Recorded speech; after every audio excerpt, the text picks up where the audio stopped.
So, over at Doris, we can now find the new Imposter gadget alongside the reagent amps. There are 6 Imposter gadgets in total, and these are basically what turned the Imposter from just the guy with a knife into an actual hunter with tools. The first gadget is Mimic. Mimic lets you assume the appearance of a reagent. Without Mimic equipped, you invade with your own Imposter outfit. The main thing I wanted to test with the Mimic is the noise difference. So this is what footsteps sound like with Mimic equipped. And this is the same outfit moving around without Mimic. This is the stab preparation with Mimic. And this is stab preparation without Mimic.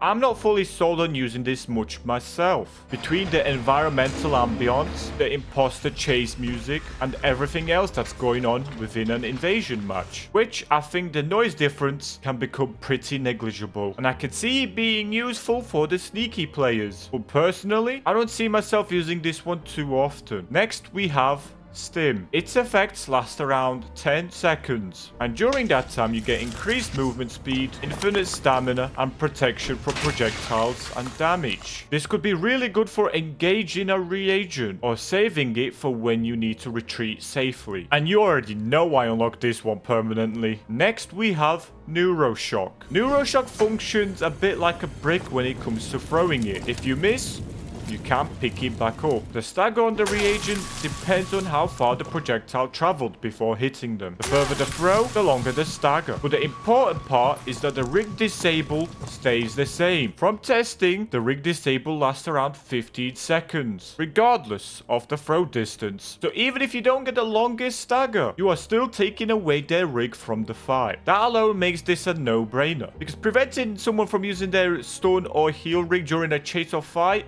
is massive. Next is the steel trap. This one is pretty straightforward. You place it down, and if a reagent steps into it, they take 1 bar of damage and get locked in a button smashing event to free themselves. But the placement is more restricted than I expected. You can't place it right near doors or windows like you can with the blind rig, so it feels a little more avoidable than I thought it would be. I can see it being useful around objectives or panic routes, but against better players, I don't see myself using this one much right now. Next is the motion sensor. You can place this down similarly to the steel trap, but instead of damaging reagents, it gives you information. The range on it is actually pretty generous. The catch is that it only pings reagents if they're producing noise. But if they slow down and stealth through the area, as they can hear the motion sensor beeping, its value drops a lot. The nice thing is that if they do destroy it, you still get alerted. So even then, it can still give you information. This is not the flashiest gadget, but information in Invasion is huge. Lastly, we have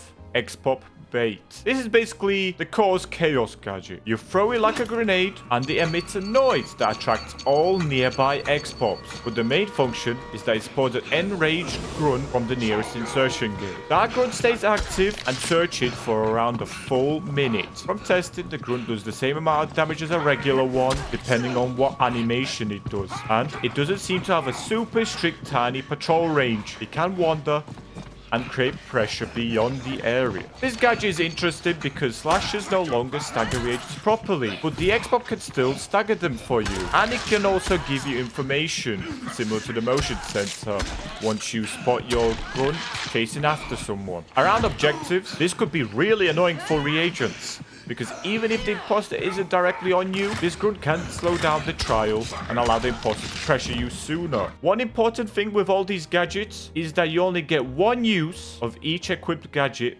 per life.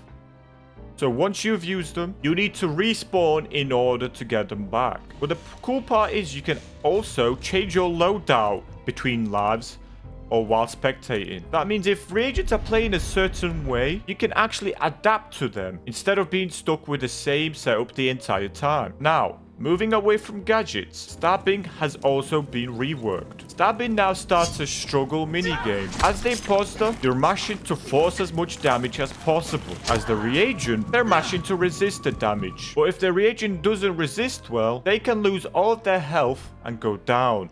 In solo, that means death. Also, if you have the backstab chem, it skips the struggle completely and downs the reagent instantly. Slashing has also been slightly reworked. You no longer fully stagger reagents with a slash. Your slash damage is now 1 bar 2, but the cooldown has been cut down to 1.5 seconds from the previous 3 seconds. Also, during your 1.5 second cooldown, you will not be able to run. So this should hopefully cause less friction throughout the games and less getting animation staggered, which paired up with latency can be lethal, or would be very lethal in my case. Imposter night vision has also changed, and the vision is blurrier than before. The battery drains faster, lasting around 50 seconds from my testing. This makes darkness more powerful for reagents and a headache for us imposters. There are a few other imposter changes in the patch notes, but the last one I want to mention here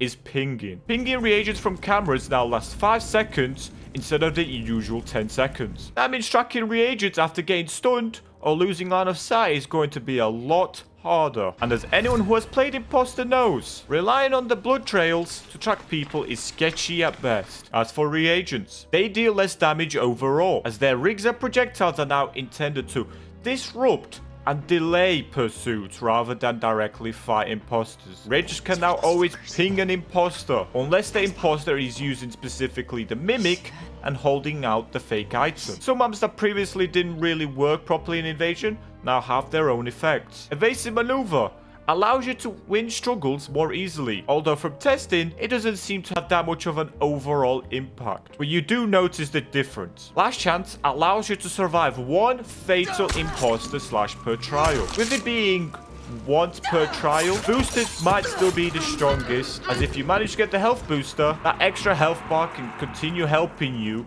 as long as you keep it healed. Almost like a permanent last chance. Self-revive now allows you to revive yourself legitimately after being killed by an imposter once per trial. And lastly, the strong arm causes bricks to no longer break instantly when hitting an imposter. Thankfully, it is a lot less terrifying than imagining the full PvE strong arm effect being applied to imposters. As for reduced blocked paths and fewer dead ends in the trials, I loaded into a fabricator scamble as a reagent, and every single store was open. It was almost eerie seeing the whole place opened up. But anyway, skill-based matchmaking has also been added to try and match players of similar skill levels. It considers your invasion rank, relapse level, and therapy level when selecting your opponents. I've already let them know that people may try to abuse this by deliberately not relapsing on their accounts. I'm liking how these changes are sounding. Obviously, servers and matchmaking could still create some unbearable scenarios, but I am looking forward to playing on update day. I will also be live for the Twitch drops over at twitch.tv/Bluriate, and I might already be live by the time this video releases. I hope this has helped keep you informed, and I hope to see you next time. Bye bye.